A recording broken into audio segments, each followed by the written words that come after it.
Hello दोस्तों, आपका अपने YouTube चैनल एडुवेब अकेडमी पर स्वागत है। तो हमने पिछली क्लास में चैप्टर 1 को पूरी तरह समाप्त किया था। उसमें उसमें थोड़ा सा जो ना करेक्शन कर लेना। उसमें हमने दो रचनाएं थोड़ी सी इसमें कर लेना। मेरी कॉलेज डायरी, मेरी कॉलेज डायरी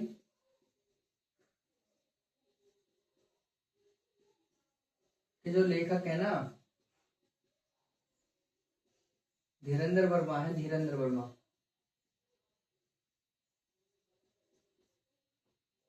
ठीक है, मेरी अपनी डायरी के बजाय मेरी कॉलेज डायरी कर लेना उसमें। और दीप जले शंख बजे, दीप जले शंख बजे। तो इसके जो लेखक है ना, वो कन्हैया लाल मिश्र प्रभाकर है, कन्हैया लाल मिश्र प्रभाकर। तो ये करेक्शन कर लेना उसमें, बाकी सब ओके है उसमें। ठीक है, अब आते हैं चैप्टर नंबर 2 पर।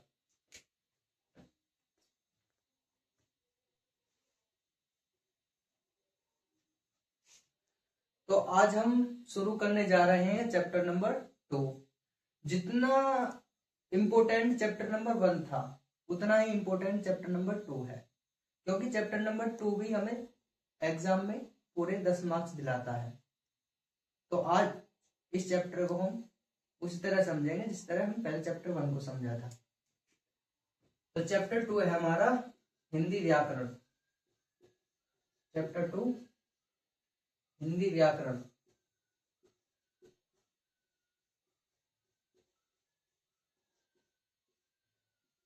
हिंदी व्याकरण। तो इस आज की क्लास में इस चैप्टर में हम जो पढ़ने जा रहे हैं वो बता देते हैं आपको। इसमें हम पढ़ेंगे पहले उपसर्ग, उसके बाद पढ़ेंगे हम समास, फिर पढ़ेंगे हम तत्सम तद्भव, तत्सम तद्भव। फिर उसके बाद पढ़ेंगे हम पर्यायवाची शब्द, पर्यायवाची शब्द। ठीक है, तो आज हमें चार चीजें पढ़ेंगे इस चैप्टर में। ठीक है, तो करते हैं शुरू हम चैप्टर इससे, उपसर्ग से शुरू करते हैं।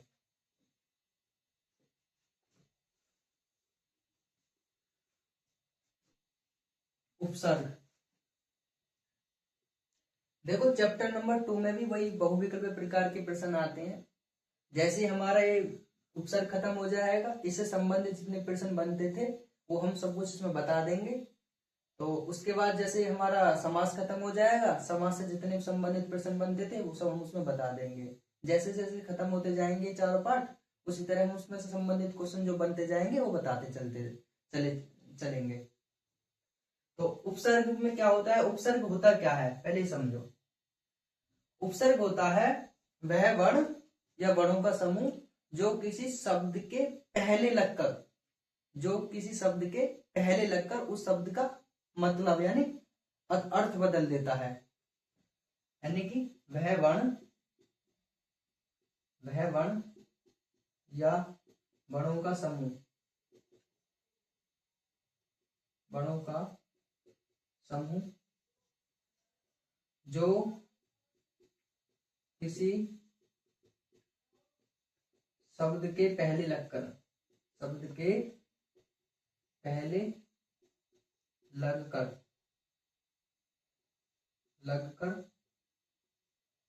उस शब्द का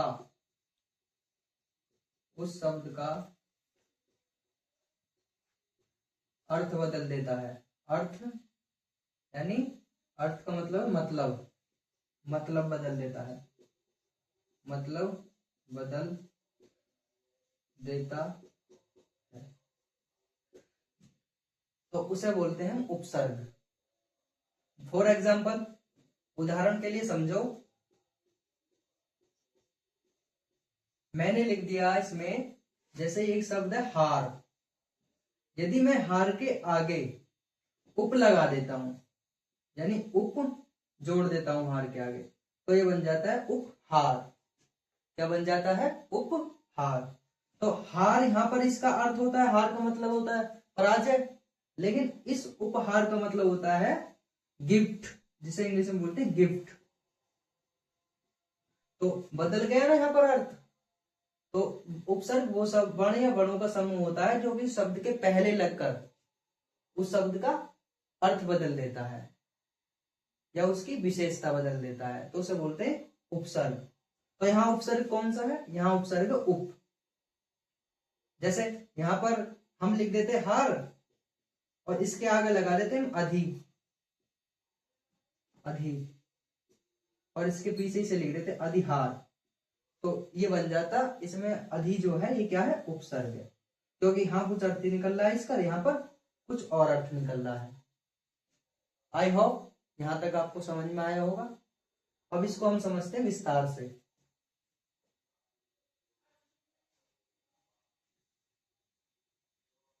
तो देखो एग्जाम में डेफिनेशन परिभाषा नहीं पूछी जाती, लेकिन समझने के तौर पर आपको ये ध्यान में रखनी है।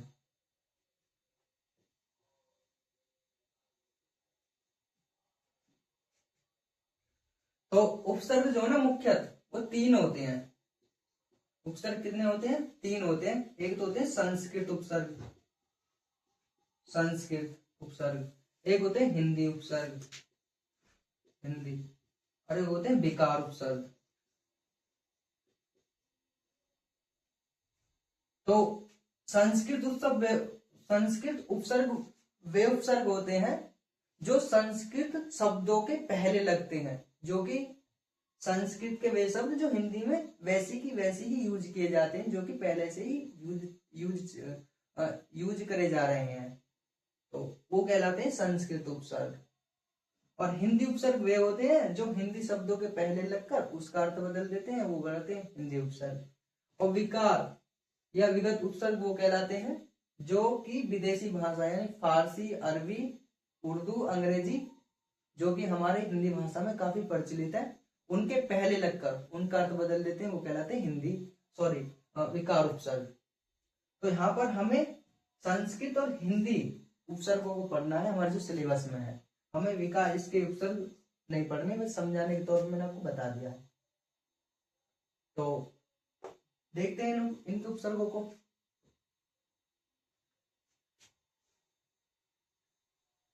तो देखो ये उपसर्ग है इधर, अब इन उपसर्गों का यूज करते हुए यानी उपयोग करते हुए हमें नए शब्द बनाने, जैसे अभी का अभी उपसर्ग का यूज करेंगे, जैसे अभी,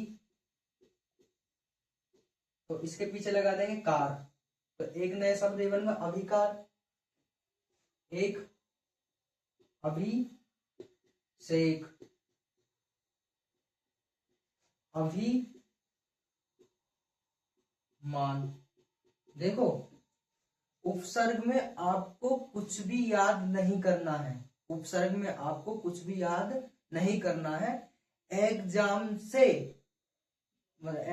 से लगभग 2 से 4 घंटा, मतलब एग्जाम से पहले एक दिन पहले आपको बस खाली इन पे नजर मार के चली जाने, यानी आपको इनमें एक बार फिर रिवीजन करके चला जाना है, इनका अपना आप याद आ जाएंगे, इनमें कुछ रटना नहीं है। कभी आप ये रटने लगो कि अभिकार, अभी, अभिकार, अभिषेक, अभिमान, ऐसा नहीं रटना, आपको खाली समझना है। तो ऐसी इसका देखो, तो अभी से जो बनने वाले थे अभिकार, अभिषेक, अभिमान, और ही बन जाएंगे अभियुक्त, अभियुक्त, और बन जाएंगे, यहां बना देते हैं हम, और अभिन्न, अभिन्न, तो और भी बन जाएंगे, लेकिन हम यहाँ इतने ही देखकर चलते हैं। ऐसे इसके देखो तो इसे लिखेंगे अक्रांत, अक्रांत, और अकाल, अपील, तो ऐसे बनने वाले जो थे ये थे। अन से अनंत, अनर्थ,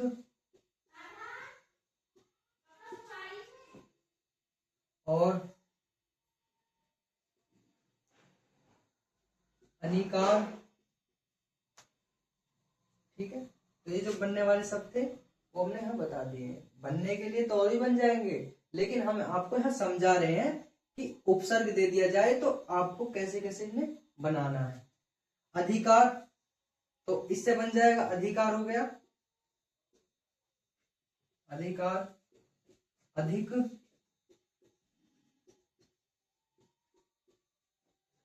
और अधिकर्मक। ठीक है, तो ये बनने वाले थे वो हमने यहाँ देख लिए। अब का देखो यहाँ पर अपकार, अपमान,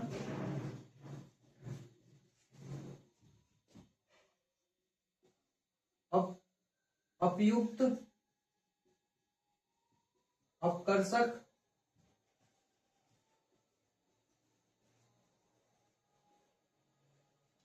उसी प्रकार उपकार का देखो यहाँ पर उपकार,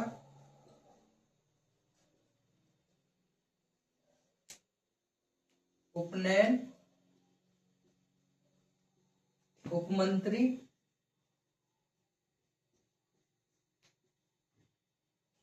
सह उपसर्ग का उपयोग करते हुए हम कौन कौन से बना सकते हैं? सहचर, सहोदर,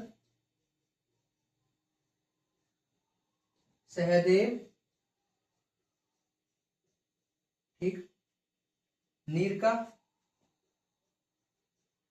निराकार, नीरदेव,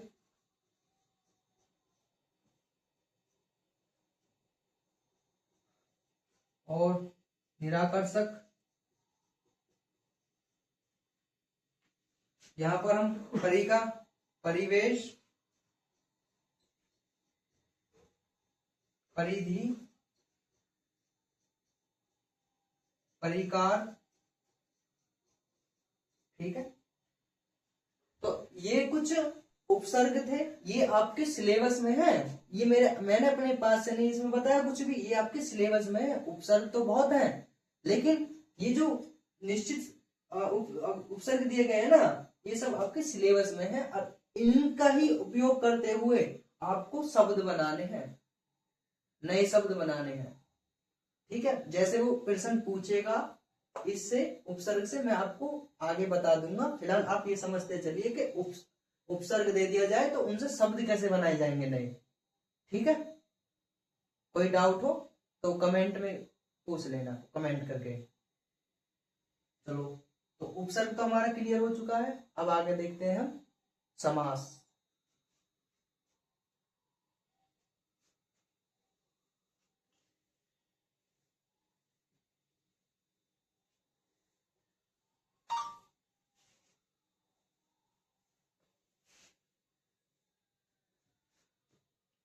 अब डालते हैं समास, अब हेडिंग डालते हैं समास।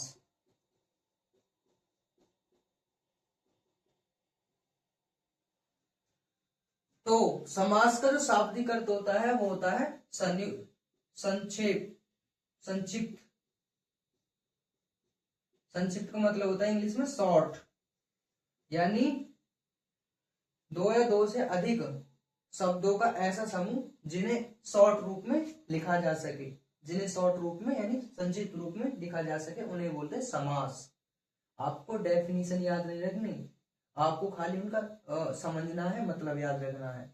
जो उपसर्ग पीछे पढ़ा दिया उसमें कुछ भी रटना नहीं है, समझना है, और समझकर जो एग्जाम में क्वेश्चन आए उन्हें करना है, बस। ऐसी समास है, समाज में को भी समझना है और क्वेश्चन इनसे संबंधित जो भी है वो करने हैं।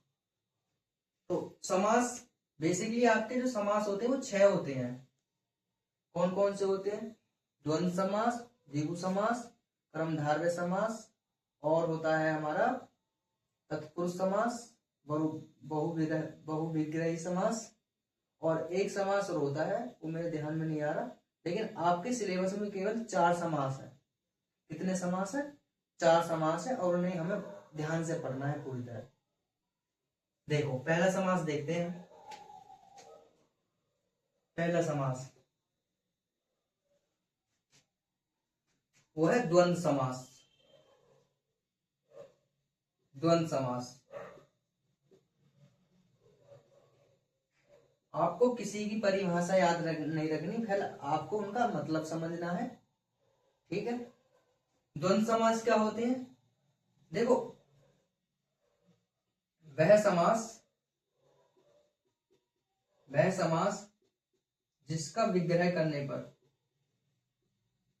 जिसका विग्रह, विग्रह का मतलब है ना अलग करने पर, अलग करने पर, विग्रह करने पर, करने पर, ठीक है, तथा या और लुप्त हो। लुप्त मतलब होते हैं हट जाना, लुप्त का मतलब होता है हट, लुप्त हो जाए, और जिनमें दोनों पद प्रधान हो, जिनमें दोनों पद प्रधान हो।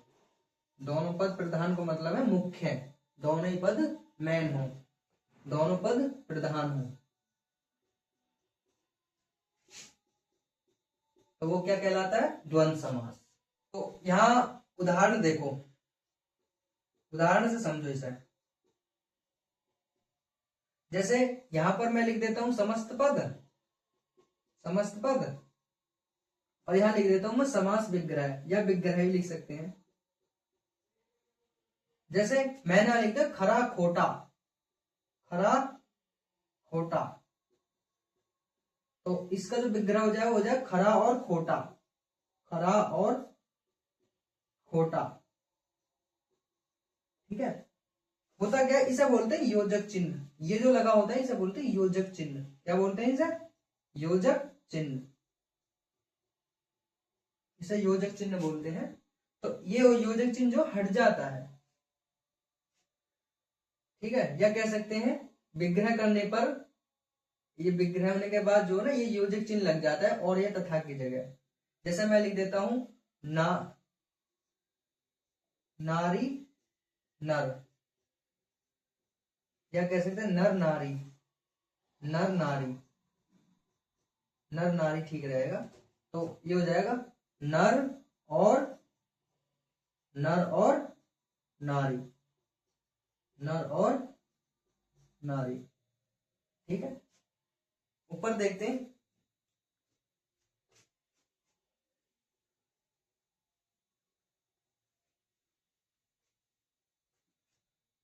तो आपको जो ना द्वंद्व समास में समस्त पद देखने हैं, और यहां इनका विग्रह देखना है, ठीक है।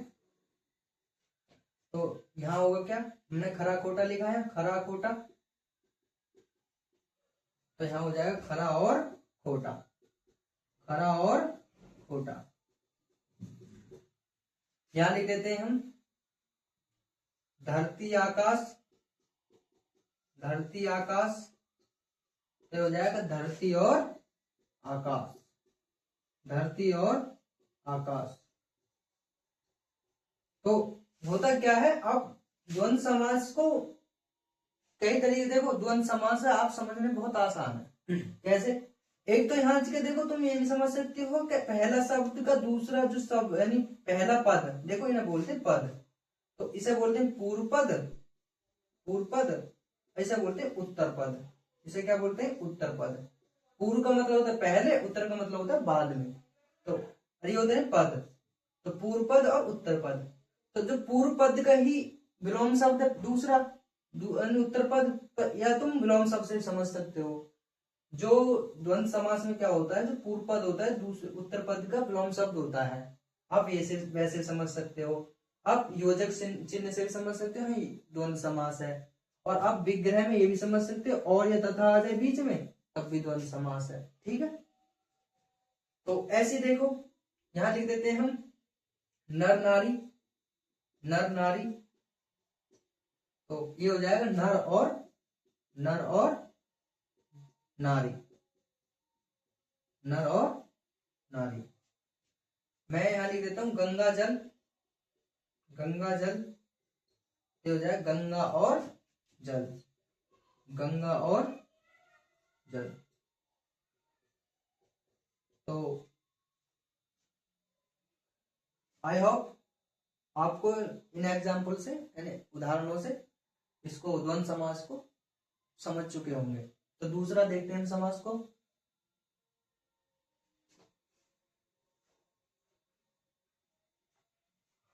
दूसरा समास है द्विगु समास, दूसरा है द्विगु समास, द्विगु समास।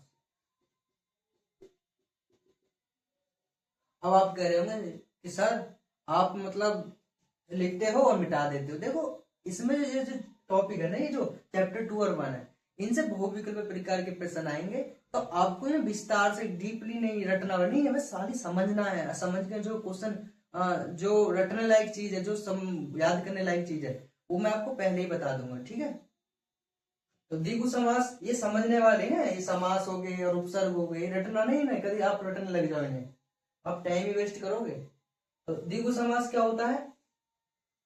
तो द्विगु समास में क्या होता है, मैंने आपको बताया कि समस्त पद, एक समस्त पद होता है और एक होता है समास विग्रह यानी विग्रह। तो मैंने लिख दिया नवरतन, नवरतन। तो ये जो है ये पूर्व पद है, ये उत्तर पद है, ये पूर्व पद है, ये उत्तर पद है। तो जो पूर्व पद संख्यावाची विशेषण होता है ना, अपने बाद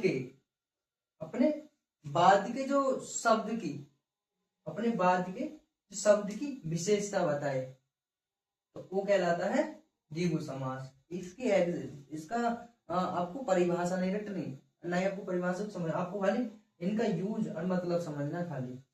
नवरत्न, तो ये समझ लेना द्विगु समास में जहां भी गिनती आ जाए ना, शुरू में जहां भी गिनती आ जाए वहां द्विगु समास है। कौन समास है? वहां द्विगु समास है। तो यहाँ कैसे लिखेंगे? नौ रत्नों का समूह, नौ रत्नों का समूह। यहां मैं लिख दूंगा त्रिभुज, त्रिभुज। तो यहाँ तीन आ रहा है शुरू में, तो यहाँ कौन सा समास है? द्विगु समास। कौन सा समास है? द्विगु समास, क्योंकि पहले ही संख्या आ गई। मैंने आज में बताया क्या? संख्यावाचक विशेषण हो, संख्यावाचक विशेषण आ जाए तो ये पूर्व पद यदि संख्यावाचक विशेषण आ जाए, उत्तर पद कोई विशेष से आ जाए, विशेष से मतलब जिसकी ये शुरू का जो पूर्व पद है उसकी विशेषता बता रहा है, उसकी तुलना कर रहा है। तो यहाँ के तो ये दोनों जो है ना, पूर्व पद और उत्तर पद, इनका समूही या समाहार, वो कहलाता है द्विगु समास। तो नवरत्न, नौ रत्नों का समूह। त्रिभुज इसे बोलेंगे तीन भुजाओं का समूह, तीन भुजाओं का समूह बोल सकते हो या समाहार, ठीक है। यहां में लिखते त्रिकोण, तो शुरू में ही त्रि आ गया, तीन आ गया, तो यहाँ कौन सा समास है? द्विगु समास।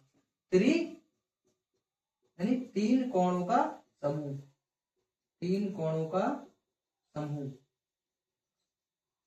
मैंने यहां लिख दिया षष्ठभुज, तो षष्ठ मतलब कितना आया? 6, तो 6 भुजाओं का समूह, 6 भुजाओं का समूह, 6 भुजाओं का समूह। तो यहां लिख देते हैं, यहां बताते हैं आपको चतुर्वेद,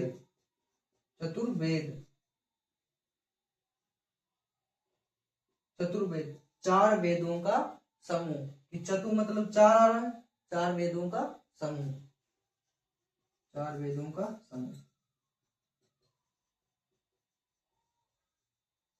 तो मैं आशा करता हूं आपको यहां से इतने एग्जाम्पलों से समझ में आएगा द्विगु समास होता क्या है।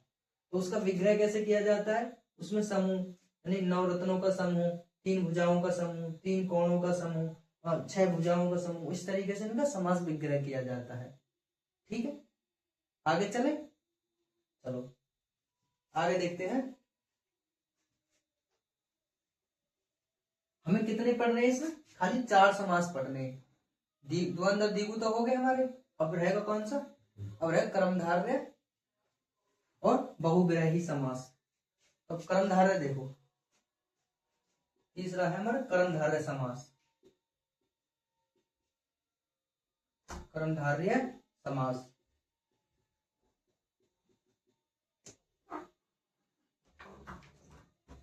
तो वह समास जिसमें पूर्व पद माने पहले आने वाला पद, विशेषण,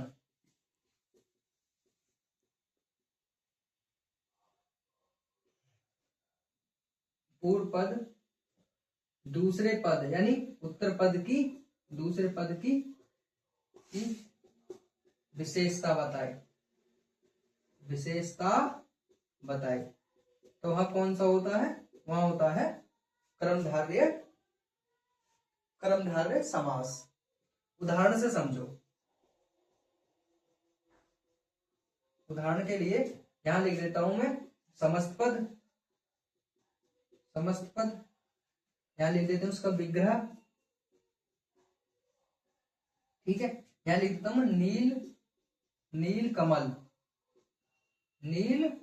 कमल, तो यहां लिखेंगे, देखो इसमें ही दोनों जो पद होते हैं वो प्रधान होते हैं, दोनों ही पद मुख्य होते हैं। और इसकी खास बात क्या होती है, इसे जब विग्रह किया जाता है तो इसमें जो या जिसके समान शब्द जैसा आता है, जैसे यहां लिखेंगे नीले जिसके कमल, नीले हैं जिसके कमल, जो है जिसके आता है, नीले हैं जिसके कमल। क्या लिख सकते हैं? नीले जो कमल। महात्मा, तो महात्मा का जो समास विग्रह होगा, महान है जो आत्मा, तो इसमें जो आ रहा ना, जो ही आ रहा, तो यहाँ आप समझ जाना, जो है जिसके आ जाए तो कौन सा कर्मधारय समास है। और कर्मधारय समास में जो पूर्व पद और उत्तर पद दोनों ही प्रधान होते हैं, तो इसमें और देखो, और इसमें क्या लेते हैं हम? इसमें लेते हैं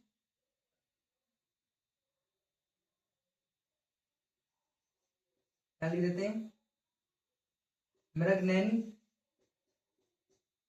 मृगनयनी यानी कि मृग जो है नैनी, यानी मृग जैसे हैं जिसके नैन, मृग जैसे हैं जिसके नैन, नैन मतलब, तो इन उदाहरणों से आप समझ गए कर्मधारय समास क्या होता है। ठीक है, अब चौथा देखते हैं।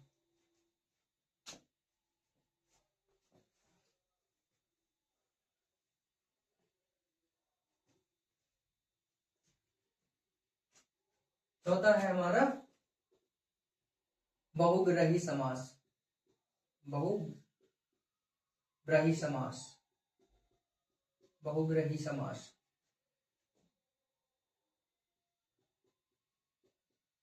समास, इसमें क्या होता है? इसमें कोई दो पद मिलकर किसी तीसरे पद की ओर इशारा करते हैं। इसमें कोई दो पद यानी उत्तर पद और पूर्व पद मिलकर किसी तीसरे पद की ओर इशारा करते हैं।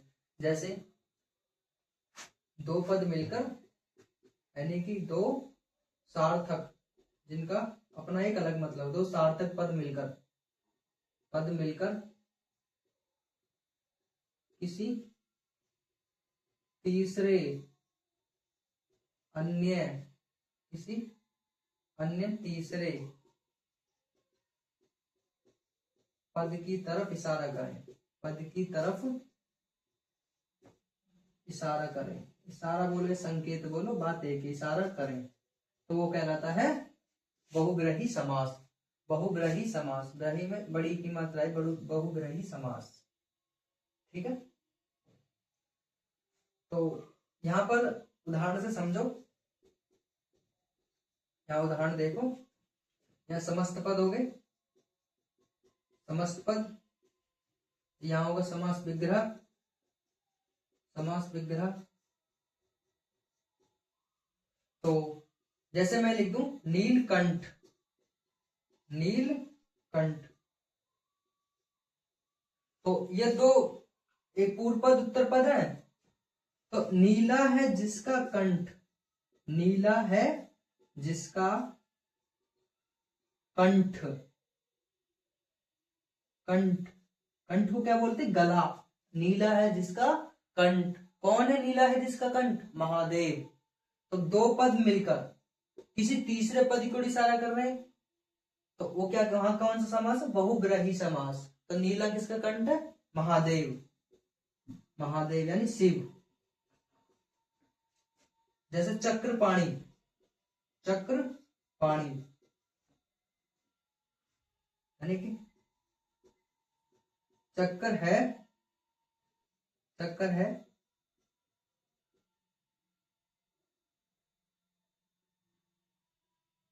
जिसके, जिसके, जिसके पानी, पानी में है चक्कर। तो पानी का मतलब होता है हाथ, क्या होता है, हाथ। तो जिसके हाथ में है चक्कर, कौन है, विष्णु, कौन है, विष्णु। तो किसी तीसरे की ओर इशारा कर रहा है, तो यहाँ कौन सा समास है, बहुग्रही समास है। जैसे बारह सिंघा, बारह सिंघा, तो 12 है सींग जिसके, 12 है सींग जिसके।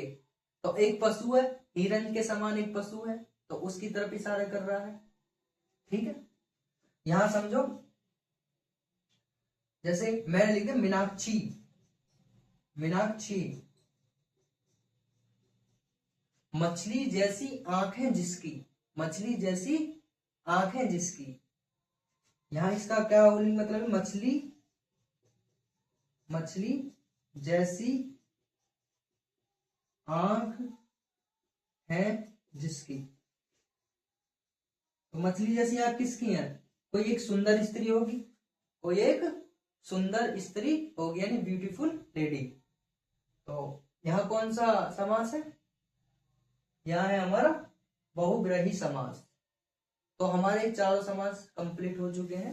मैं आशा करता हूं आपको ये चारों के चारों समास पूरी तरह समझ में आए होंगे।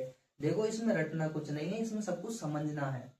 और एग्जाम में आप समझ चुके हैं ना, एग्जाम में कैसे प्रश्न घुमा के देते हैं समास से, तो आप पूरी तरीके से कर लेंगे।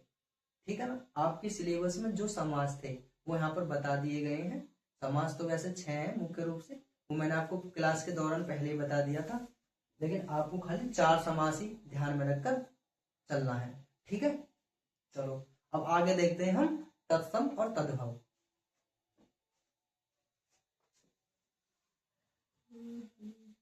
तो तत्सम और तद्भव देखते हैं।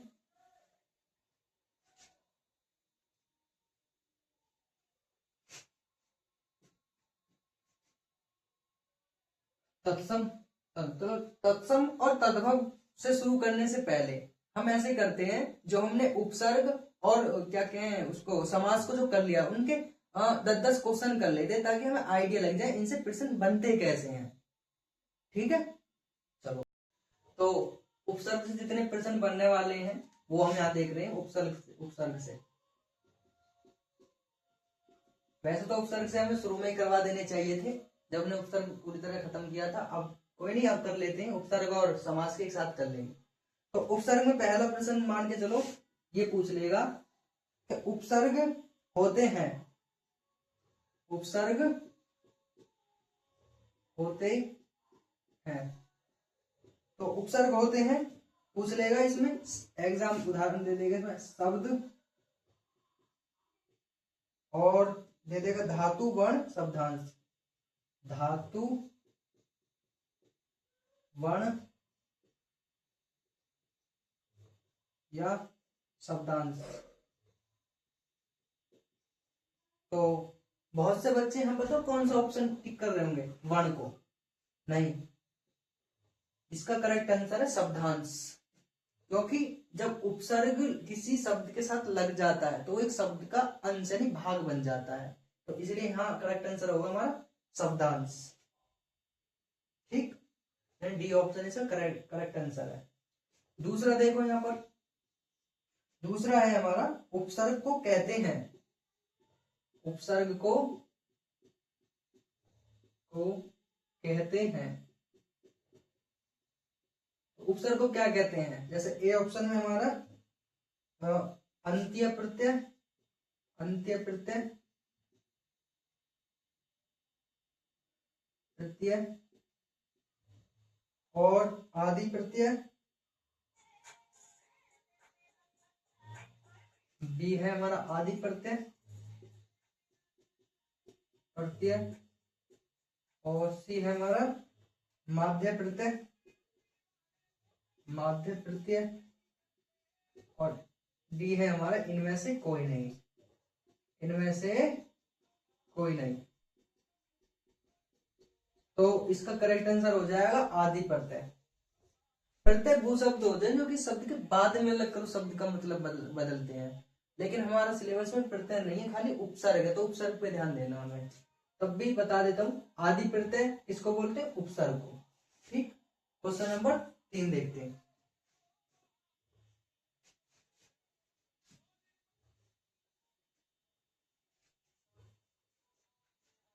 क्वेश्चन नंबर 3 है हमारा यहाँ पर, उपसर्ग शब्द की व्युत्पत्ति है।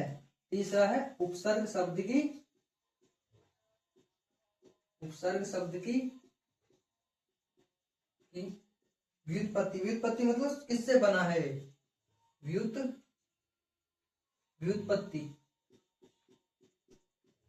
व्युत्पत्ति है। उपसर्ग शब्द की व्युत्पत्ति क्या है? जैसे इसमें दे देगा हमारा, ए में दे रहा है उपसर्ग प्लस गा,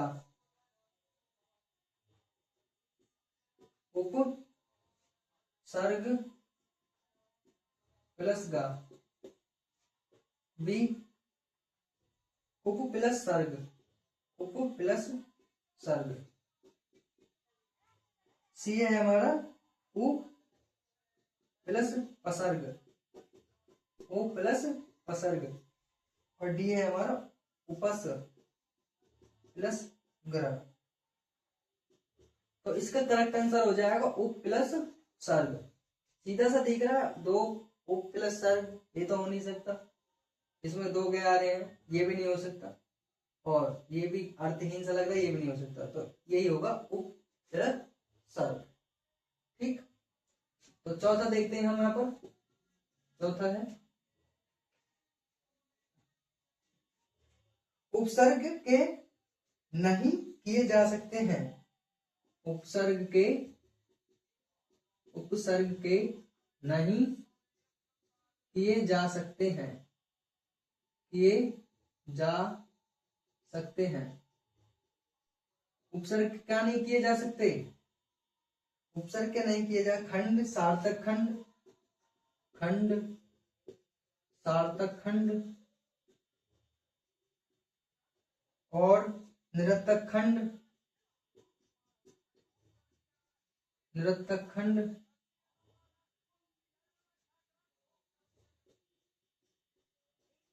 निरर्थक खंड, और डी है इनमें से कोई नहीं, इनमें से कोई नहीं, इनमें से कोई नहीं। तो इसका करेक्ट आंसर हो जाएगा सार्थक खंड। तो इसके सार्थक खंड नहीं किए जा सकते, इसके सार्थक खंड नहीं किए जा सकते। क्वेश्चन नंबर 5, इसमें टोटल हम 15 क्वेश्चन करेंगे उपसर्ग के, और 10 क्वेश्चन करेंगे हम समास के, टोटल 25 क्वेश्चन करेंगे,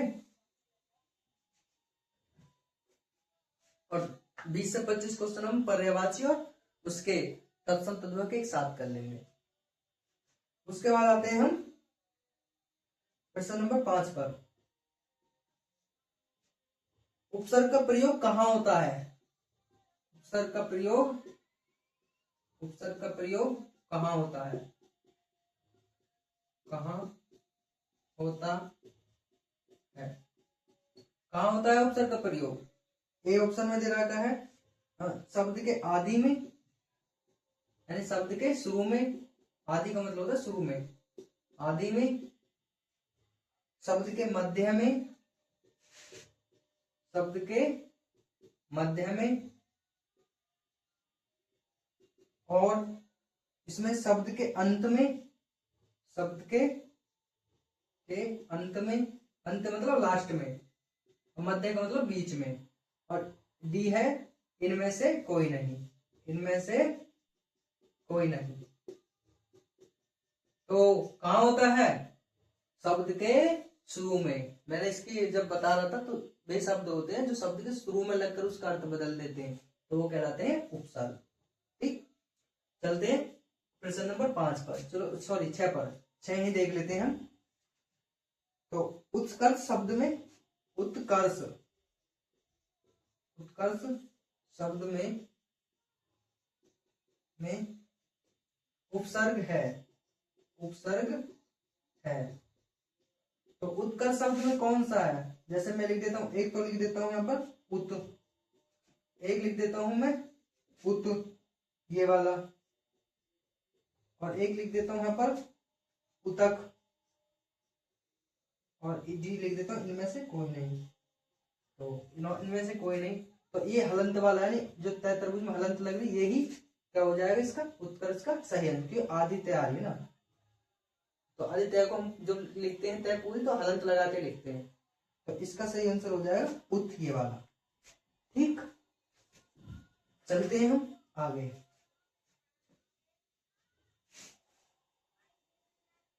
अब देखते हैं प्रश्न नंबर 7वां। 7वें में है निष्कपट।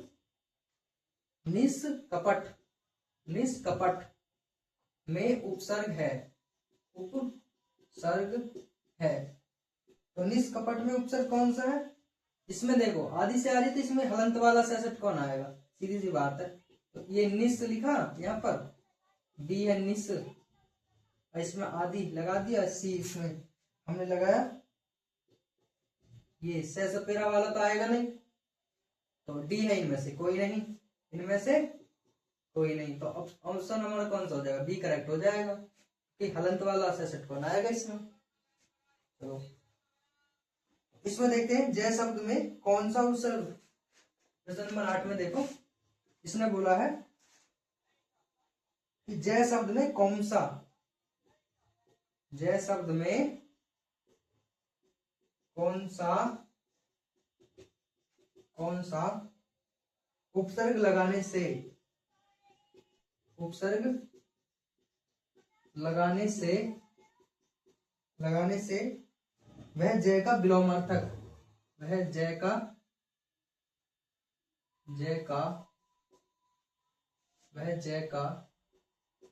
विलोमार्थक, विलोमार्थक का मतलब विलोम शब्द, विलोमार्थक बन जाएगा।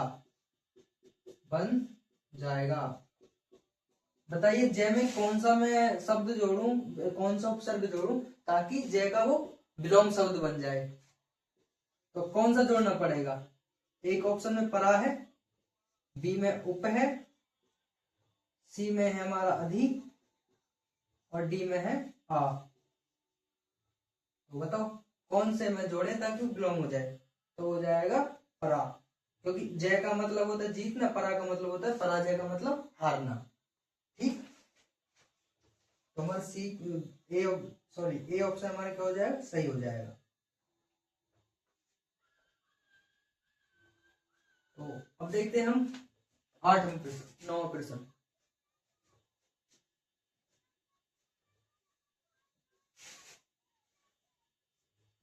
इनमें आपको टाइम ज्यादा वेस्ट नहीं करना, आपको जितना समझाया जा रहा है उतना ही समझो, ठीक है। और टाइम मतलब टाइम लगाने वाली जो चीज है ना वो भी आगे आएंगी, उन पे ज्यादा टाइम लगाना, जितना इसमें टाइम लगाने लायक है वो इतना ही लगाना, ठीक है ना। एक एक नंबर के क्वेश्चन आते हैं बहुविकल्प में। तो किस शब्द में, 9वां प्रश्न देखो, किस शब्द में उपसर्ग का प्रयोग हुआ है। तो किस शब्द में, जितने भी शब्द क्वेश्चन बनने वाले हैं ना यहाँ से उपसर्ग से, वो सब कुछ इसमें मैं 15 क्वेश्चनों में कंप्लीट कवर करवा दूंगा। तो जैसे जैसे पूछा जा सकता है वो सब कुछ 15 क्वेश्चनों में देख लेंगे हम। तो किस शब्द में उपसर्ग का प्रयोग, उपसर्ग का प्रयोग, उपसर्ग का प्रयोग हुआ है, प्रयोग हुआ है।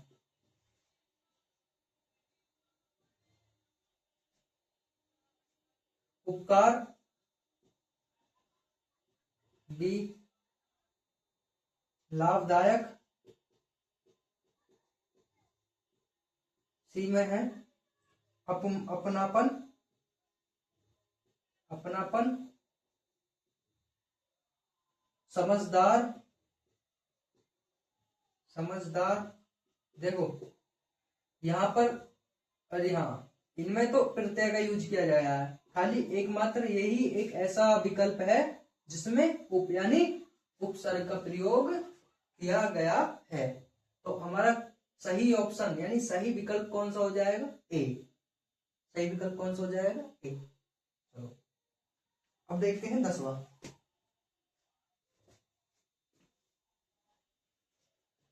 तो 10वां क्या है हमारा, देखो निम्नलिखित में से,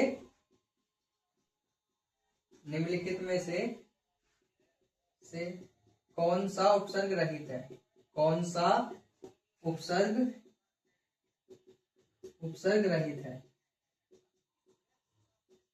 तो कौन सा उपसर्ग रहित है, ए में ऑप्शन में लिख देते हैं हम यहाँ पर, संयोग, विदेश, संयोग। उपसर्ग रहित का मतलब है जिसमें उपसर्ग ना हो, जिसमें उपसर्ग ना हो। तो विदेश, और यहां लिख दिया हमने इसमें अत्यधिक, अत्यधिक, अरे लिख दिया मैंने डी में सुरेश, सुरेश। तो इसमें बी लग रहा है, ये है विदेश, सही सन ये भी है, अति इसमें भी लग रहा है, लेकिन इसमें सु जो है ना, ये सु इसमें पहले से, मतलब इसमें कोई उपसर्ग नहीं है, ये नाम है, तो इसलिए ये तीनों ये उपसर्ग है, लेकिन ये उपसर्ग रहित है। करेक्ट आंसर हमारा डी हो जाएगा, करेक्ट आंसर डी। देखो इसमें 5 और देख लेते हैं, उस तरीके से हमारे खत्म हो जाएगा फिर उपसर्ग का टॉपिक। 11वां देखते हैं। 11वां है हमारा, निर्जन शब्द में किस उपसर्ग का प्रयोग किया गया है। तो निर्जन शब्द में, शब्द में किस उपसर्ग का, उपसर्ग का प्रयोग किया है, प्रयोग किया है। बताओ निर्जन शब्द में किस उपसर्ग का प्रयोग किया है। ए में निर है, ठीक है, ये निर, ठीक है, बी में है नी, सी में है हमारा ये नीर, नीर, और डी में है निर। तो देखो इसमें आधी रह आ रही है ना, हलंत वाला रह आएगा, सीधी सी बात है। तो हलंत वाला रह कौन सा, ये है। तो हमारा करेक्ट आंसर कौन सा हो जाएगा, ये। यही तो उपसर्ग है जो इसमें जुड़ा हुआ है जन में, जब तक वो निर्जन बनना है, निर्जन। ठीक, 12वां देखो, उपदेश, उपदेश, ये तो अलग ही दिख रहा है इसमें। तो उपदेश में प्रयुक्त उपसर्ग है, प्रयुक्त, प्रयुक्त मतलब जो प्रयोग है, उपसर्ग में प्रयुक्त उपसर्ग है, उपसर्ग है। तो कौन सा इसमें उपसर्ग यूज किया गया है, उप लिख देते हैं इसमें, और बी में है इसमें लिख देते हैं हम आ, अन, उ, आ और अन। तो इसका आंसर आप खुद बताइए, इसका आंसर बताइए खुद, बता दिया। तो इसका आंसर आएगा हमारा उप, क्या आएगा, उप, ठीक है। अब 13वां देखते हैं जल्दी से।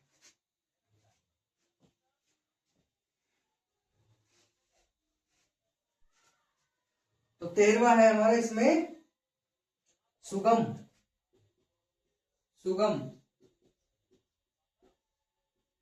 सुगम शब्द में प्रयुक्त उपसर्ग है। सुगम शब्द में प्रयुक्त उपसर्ग है। प्रयुक्त उपसर्ग है।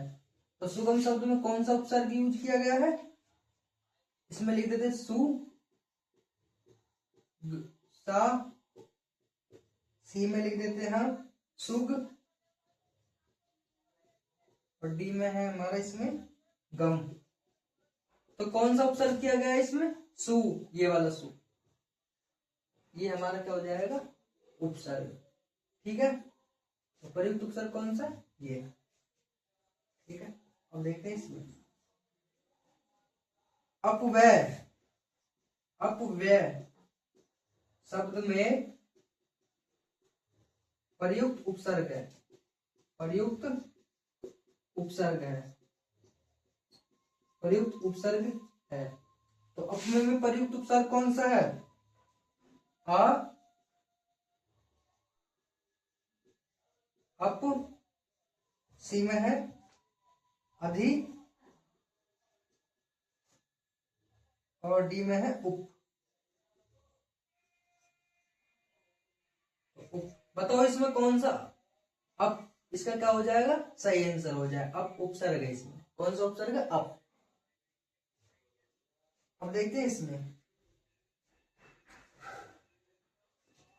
कितने हो गए हमारे। इसमें 14 हो गए। लास्ट देखो,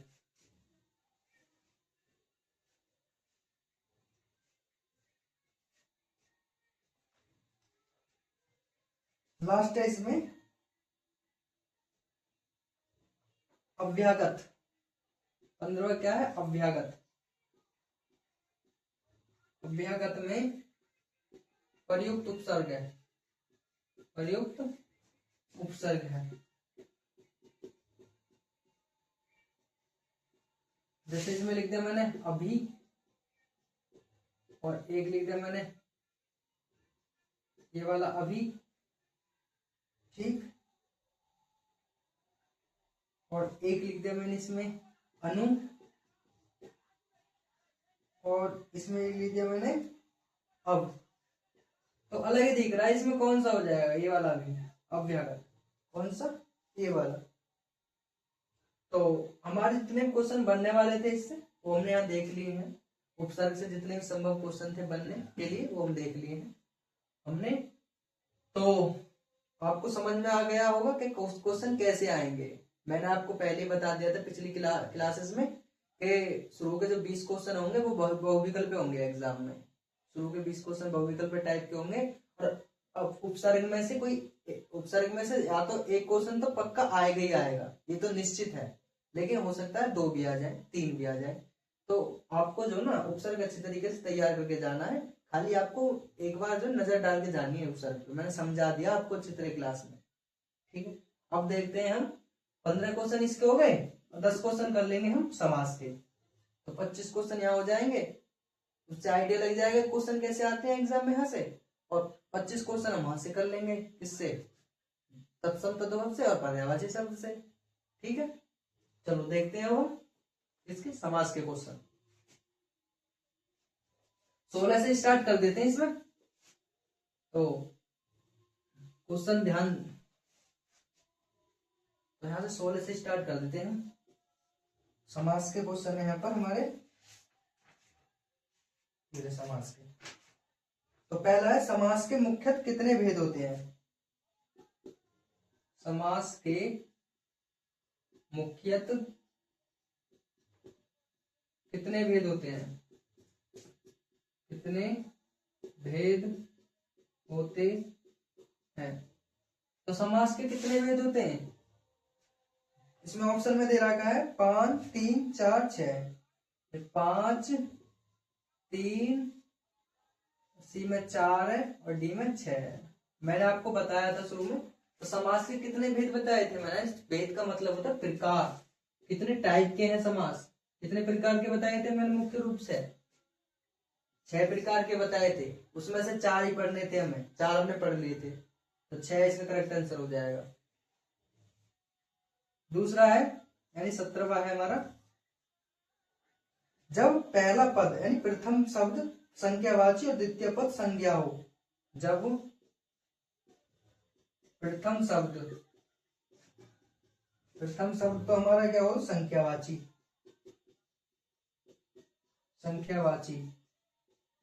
और द्वितीय शब्द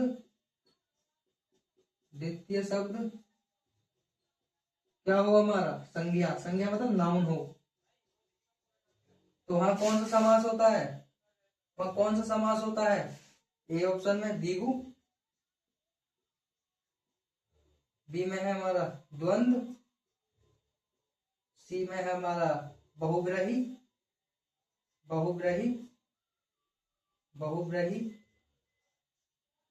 और डी में है हमारा कर्मधारय।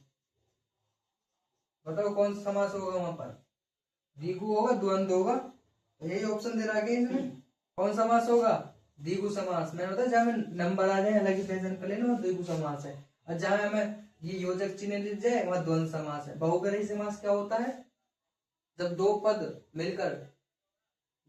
मिलकर किसी तीसरे पद की ओर इशारा करें, जैसे लंबोदर है, लंबा है जिसका उदर, लंबा है जिसका पेट, लंबा किसका पेट है, गणेश। कर्मधारय समास कौन सा होता है, मैंने कर्मधारय समास बता दिया, जब पहला पद किसी दूसरे पद की विशेषता बताए, दोनों पद मुख्य हो, प्रधान हो। तो ये हो गया, इसका आंसर हो जाएगा करेक्ट द्विगु समास यानी ए। देखो आगे,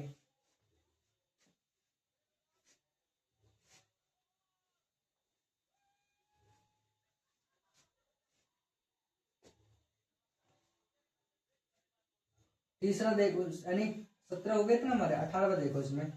18वां है धान कोठी में कौन सा समास है, धान कोठी में कौन सा समास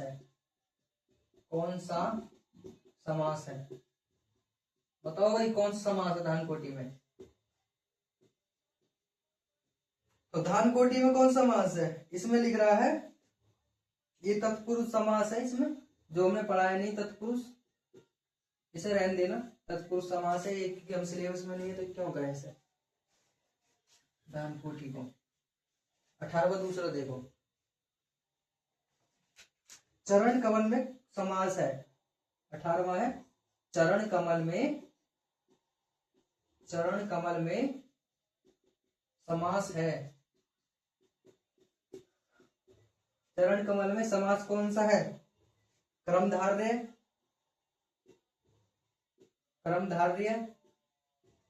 द्विगु,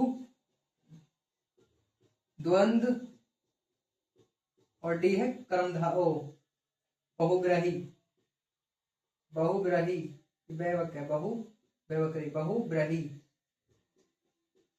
बताओ कौन सा समास है, चरण कमल, इसमें आएगा कर्मधारय, चरण है जिसके कमल, ठीक है, तो इसमें कौन सा समास हो जाएगा, कर्मधारय। द्विगु समास के उदाहरण चुनिए, 19 में लिख रहा है द्विगु समास के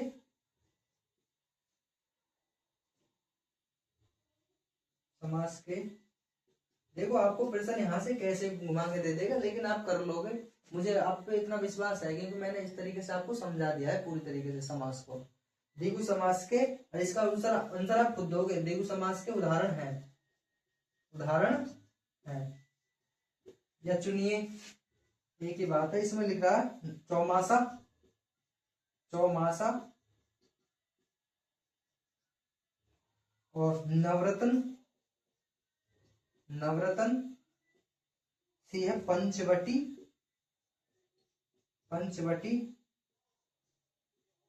और डी में है हमारा ये सभी, ऑल ऑफ दैज, ये सभी। तो कौन सा इसका सही हो जाएगा, चौमासा का मतलब है 4 महीनों का समूह,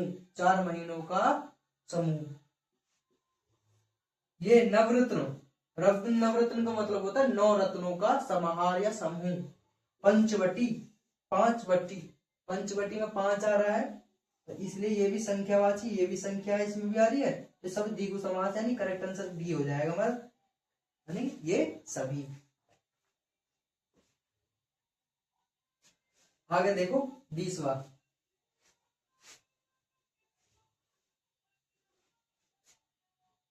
20वां देखो, महापुरुष। महापुरुष में समास है। महापुरुष में समास है। तो महापुरुष में कौन सा समास है? ए है द्वंद, बी में है लिख देते हैं द्विगु कर्मधारय, सी में है द्वंद, द्वंद होगा द्विगु होगा ये द्विगु, और डी में बहुग्राही। बहुग्राही,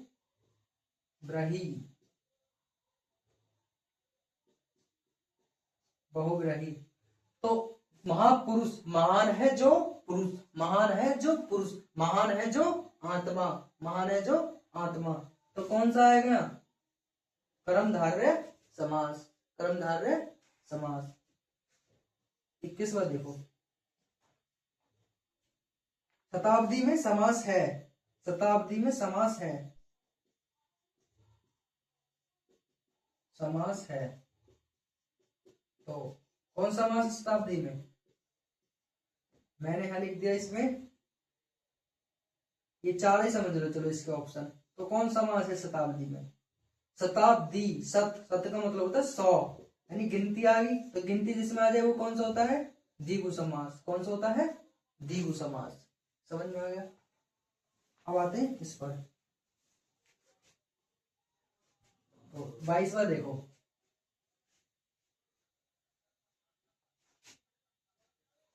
बाईसवा है हमारा षट दर्शन। षट दर्शन। तो षट मतलब क्या होता है? क्या एक गिनती आ गई है? तत्पुरुष। चलो इसमें अलग से एक अलग डाल देते हैं, तत्पुरुष। बी में है इसमें कर्मधारय, कर्मधारय। सी है इसमें द्वंद, और डी में है द्विगु, जिसमें संख्या आ जाए। इसमें षट, गिनती तो आ रही है षट, द्विगु समास। सुख दुख में 23वां है सुख दुख। सुख, सुख दुख में समास है। तो बताओ सुख दुख में कौन सा समास है? ऑप्शन में लिख देता हूं कर्मधारय, बी में द्विगु लिख देते हैं, सी में द्वंद, और डी में है बहुग्राही। बहुग्राही। तो कौन समास है इसमें? बहुग्राही, बार बार छोटी की मदद चढ़ जाती है। बहुग्राही, बहुग्राही। तो सुख दुख में एक समास कौन सा है? द्वंद समास। कौन सा है? द्वंद समास, जिसमें योजक चिन्ह लगाया दिया जाता है। किसको? इसको हटाकर, तथा या और को हटाकर। हानि लाभ, ये तो छोड़ो, हानि लाभ भी एक ही बात है। हानि लाभ में कौन सा समास है? इसमें आप खुद बता दोगे। आप खुद बताना इसका आंसर कमेंट में। कमेंट में इसका आंसर खुद बताना, हानि लाभ में कौन सा समास है। इसमें देखो 23वां देखो, 23।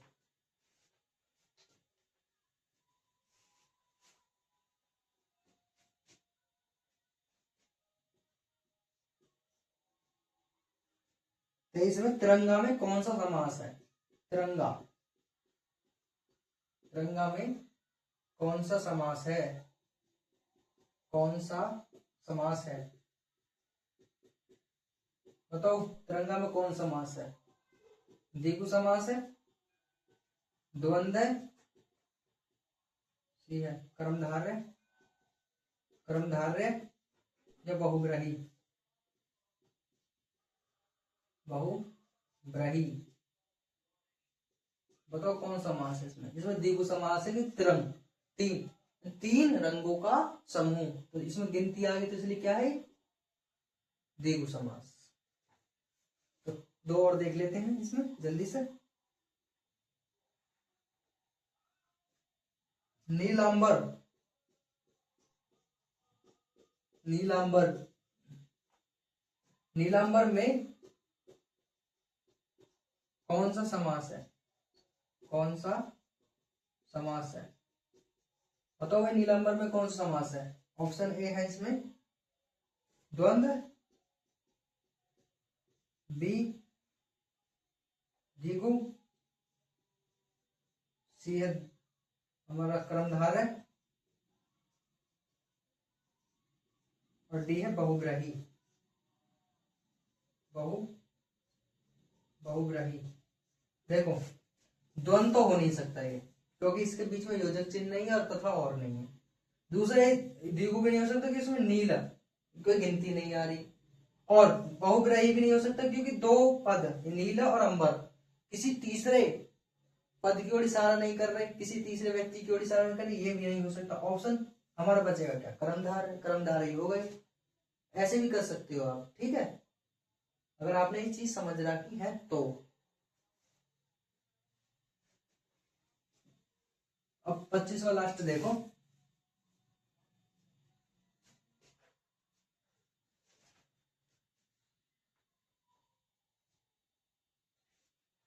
नीलकंठ, 25वां है हमारा नीलकंठ।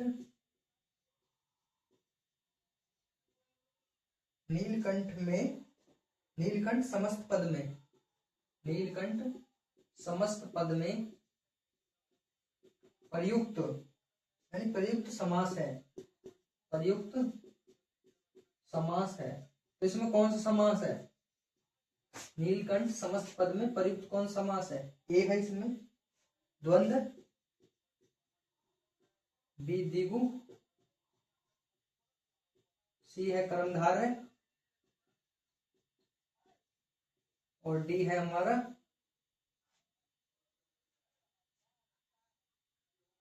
कर्मधारय बहुग्राही। बहुग्राही,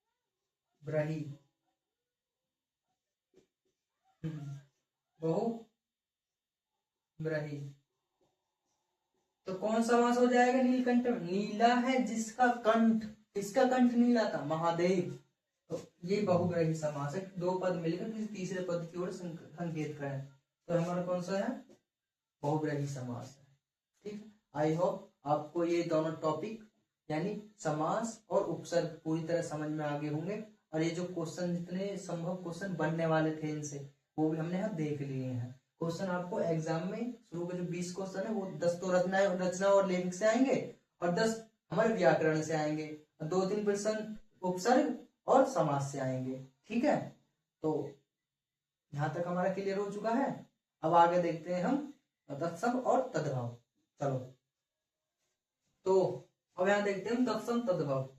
तो तत्सम तद्भव क्या होते हैं? देखो, तत्सम क्या होते हैं? जो संस्कृत के शब्द हैं, जो यानी कि आदि टाइम से ही, यानी पुराने टाइम से ही जो संस्कृत के शब्द हैं वो हिंदी में वैसी की वैसी ही यूज किए जा रहे हैं, वो कहलाते हैं तत्सम शब्द। और तद्भव शब्द वो होते हैं जो थोड़ा तत्सम शब्द को, संस्कृत के थोड़े शब्दों को मॉडिफाई करके, थोड़ा चेंज करके उन्हें हिंदी में प्रयोग किया जा रहा है, वो कहलाते हैं तद्भव शब्द। जैसे अमावस्या का अमावस है, अंगुष्ठ का अंगूठा, अग्नि का आग है, उज्जवल का उजाला है, उजला, और कर्म का काम है, नव का नया, अध का आज है, उल्लू का उल्लू, मक्षिका का मक्खी, कुक्कुर का कुत्ता, हस्ती का हाथी, कुपुत्र कपूत, काक काग, कोकिल कोयल, अम्बिली का इमली, एला एला, इलायची, छार खार, स्तंभ खम्मा। तो ये तो सब तत्सम शब्द है, उनके तद्भव ये हैं। ये तत्सम है, इनके तद्भव ये है। ठीक है, तो देखो, गर्त, गर्त का तद्भव क्या? गड्ढा, गौर का गौरा, चटका का चिड़िया, चूर्ण का चूना, प्रस्तर का पत्थर। देखो, आपको याद करना आसान होगा। इनके शुरू के अक्षर देखो, इनके शुरू के जो अक्षर है वो देखो शुरू में के सेम है, तो आपको आसान हो जाएगा याद करना। पे का पे, ये आंख का आंख, इच्छु का ईख, ये भय का ये, सब शुरू के देख लेना। और इच्छुक एक बार आप एग्जाम से कुछ टाइम पहले एक बार इन्हें फेर लोगे ना, नजर मार लोगे इन पर, तब भी ये आपको ध्यान में हो जाएंगे। देखते नहीं आप आंसर बता दोगे इसमें ऑप्शन में कि ये इसका आंसर है। आप रटना मत लेना ना, बस खाली 1-2 बार फेर लेना ढंग से, अच्छी तरीके से, ध्यान से। इच्छु ईख, धूम्र धुआं, नासिका नाक, पृष्ठ पीठ, कण कान, वार्तावात, मृतिका मिट्टी, महार्य महंगा, मक्खन मक्खन, मधुस्य मछली। देखो एग्जाम में आपको इनमें से ही एक ना एक देखने को मिल जाएगा, ठीक है ना। हम जो आपको पहली क्लासेस से शुरू क्लासेस से बता रहे हैं कि हमारा टारगेट रहेगा कि 70 में से 70 लाने का। तो हम वही क्वेश्चन यहाँ पढ़ रहे हैं जो एग्जाम में देखने को लगभग संभवतः मिला है। तो अब उस विश्वास से ही पढ़िए यहाँ पर, ठीक है। आम का आम्र और योगी का जोगी। तो ये कुछ इन्हें और देख लेना। जीवा का जीव, चित्र का चितेरा, शिथिल का थकान, हस्त का हाथ, और कूप का कुआं, तडाग का मतलब तालाब, वाष्प भाप, मस्तक माथा, श्रावण सावन, वर्षा वर्षा, सूरज, लोमसा लोमड़ी, दुर्बल दुबला, प्रमोद, उदर पेट, उष्ट्र ऊंट, हरिद्रा हल्दी, आम्र योगी जोगी। ठीक है, तो यहाँ हमारे जितने भी समास इंपोर्टेंट थे एग्जाम के लिए, यानी कि परीक्षा के लिए, वो हमने यहाँ देख लिया। मुझे आशा है, उम्मीद करता हूँ कि आपको यहाँ तक की क्लास पूरी तरह समझ में आई होगी, और जिस तरीके से प्रश्न बनते थे वो हमने यहाँ सब कुछ देखा है। तो